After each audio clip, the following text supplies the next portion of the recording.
संभाजीनगर शहर पाणी पुरवठा 26 MLD पाणी योजनेच्या जलपूजन कार्यक्रमामध्ये मंचावर उपस्थित राज्याचे सामाजिक न्याय मंत्री आणि संभाजीनगर जिल्ह्याचे पालकमंत्री संजय शिरसाटजी, मंत्रिमंडळातील आमचे सहकारी सन्माननीय अतुल सावेजी, विरोधी पक्षनेते अंबादास दानवेजी, त्याचप्रमाणे सन्माननीय खासदार संदीपान भुमरेजी, सन्माननीय कल्याण काळेजी, सन्माननीय भागवत कराडजी, सन्माननीय श्री नारायण कुचेजी, सन्माननीय प्रदीप जयस्वालजी, अनुराधादेवी चव्हाण, संजय केणेकरजी, या ठिकाणी उपस्थित श्री सतीश चव्हाणजी, नंदकुमार घोडिलेजी, किशोर शितोळेजी, त्याचप्रमाणे उपस्थित श्रीकर परदेशी, श्री पापळकर, श्री राजेंद्र जंजाळ, श्री जी श्रीकांत, श्री वीरेंद्र मिश्रा, श्री दिलीप स्वामी, श्रीमती मनीषा पलांडे, मंचावरील सर्व मान्यवर आणि उपस्थित सर्व भगिनी आणि बंधूंनो, आज अतिशय आनंदाची गोष्ट आहे की संभाजीनगर शहर पाणी पुरवठा या अंतर्गत त्यातलाच एक टप्पा म्हणजे 26 MLD पाणी पुरवठ्याचं जलपूजन हे आपण आज या ठिकाणी करतोय। खरं म्हणजे मगाशी याचा इतिहास आपण बघितला।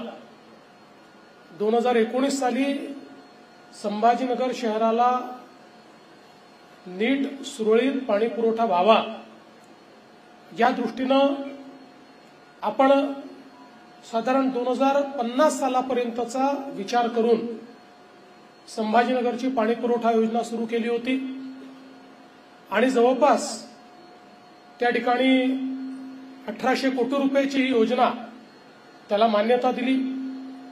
मान्यता दिल्यानंतर संभाजीनगरचे सर्व लोकप्रतिनिधी त्यावेळेस मला येऊन भेटले आणि म्हणाले तुम्ही मान्यता दिली पण जो हिस्सा या योजनेचा महानगरपालिकेला घालायचा आहे त्याची किंमत जास्त आहे, महानगरपालिकेला ते करणं शक्य नाही। त्यावेळेस आपण एक दुसरा ऑर्डर काढला आणि महानगरपालिकेचा हिस्सा देखील महाराष्ट्र शासनच त्या ठिकाणी भरेल अशा प्रकारचा निर्णय आपण केला आणि त्यानंतर याला पुढे नेण्याचं काम आपण केलं।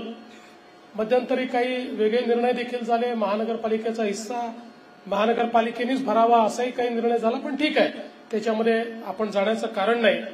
पण मला या गोष्टीचा आनंद आहे की त्यानंतर ज्यावेळी पुन्हा शिंदे साहेबांचं सरकार आलं त्यावेळी आपण या योजनेला अमृत योजनेचा भाग केलं होतं आणि माननीय देशाचे प्रधानमंत्री नरेंद्र मोदीजींनी देशभरातल्या शहरांकरता पाण्याचा पुरवठा आणि मलनिस्सारण याकरता अटल अमृत योजना सुरू केली आणि त्यातनं हजारो कोटी रुपये हे महाराष्ट्रासारख्या राज्याला देखील त्यांनी दिले आणि त्या योजनेचा भाग आपण याला केलं आणि मूळ योजनेमध्ये अधिक सुधारणा करून 56 MLDच्या ज्या काही जुन्या योजना होत्या त्याचं एक प्रकारे पुनरुज्जीवन करायचं अशा प्रकारचा निर्णय त्याच्या अंतर्गत झाला आणि एकूण सगळ्या जी काही योजना आहे त्या योजनेची कॉस्ट किंमत ही 2700 कोटी रुपयापर्यंत गेली आणि त्याचं काम हे अत्यंत वेगाने आपण सुरू केलं। आपण बघितलं असेल तर 23 पासून 25 पर्यंत 18% 82% आपण या कामामध्ये आलेलो आहोत आणि सगळ्यात महत्वाचं याला वॉर रूम प्रोजेक्ट आपण केला आणि वॉर रूम प्रोजेक्ट करून यातल्या ज्या काही अडचणी आहेत त्या अडचणी दूर करण्याचा प्रयत्न आपण केला।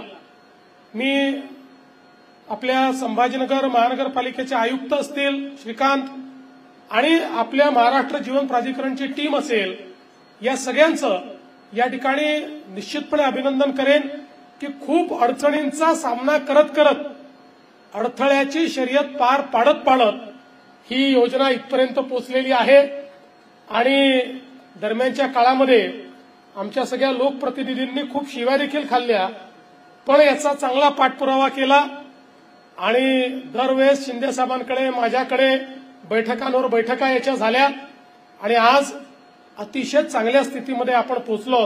कालच्या वॉर रूम मध्ये याचा आढावा मी घेतला आणि मला विश्वास आहे की पुढच्या 2 ते 3 महिन्यामध्ये आता छोट्या छोट्या गॅप्स राहिलेले आहेत, त्या सगळ्या गॅप्स आपण पूर्ण करू आणि ऑगमेंटेशनचं काम हे पूर्ण होईल.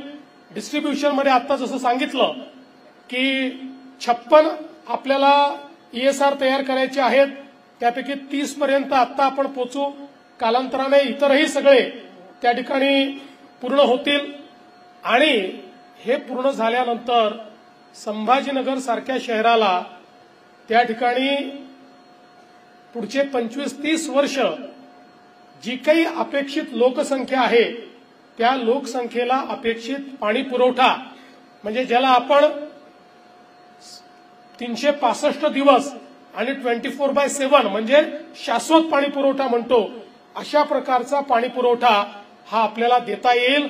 अशा प्रकारची योजना आता पूर्णत्वाकडे चालली आहे आणि म्हणूनच त्यातला रिहॅबिलिटेशनचा पहिला टप्पा जर आपण आता पूर्ण केला तर त्यातनं 26 MLD अधिकचं पाणी आपण देऊ शकतो आणि म्हणूनच आज या ठिकाणी आपण सगळे लोक उपस्थित झालो.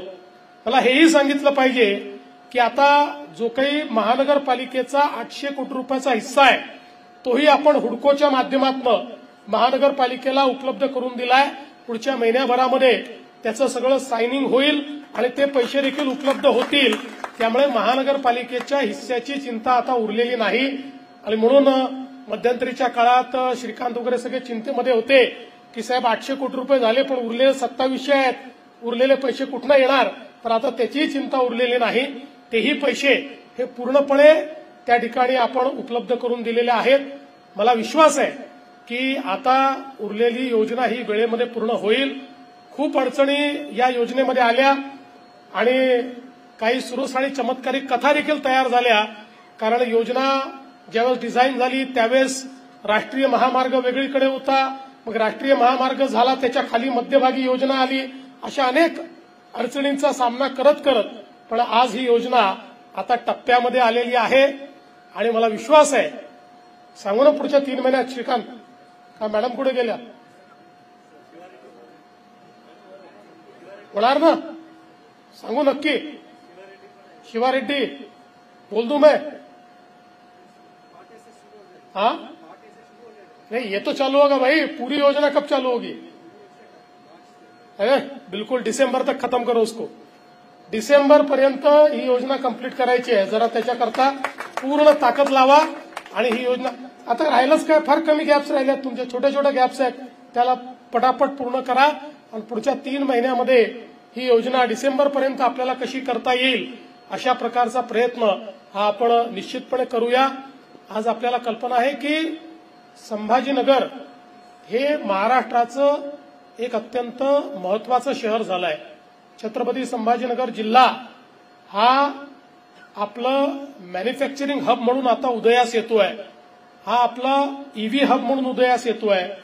DMIC मुळे आज मोठ्या अपॉर्च्युनिटी इथे तयार झालेल्या आहेत आणि या सगळ्याला अनुरूप अशा प्रकारचं इन्फ्रास्ट्रक्चर या ठिकाणी तयार करणं गरजेचं आहे.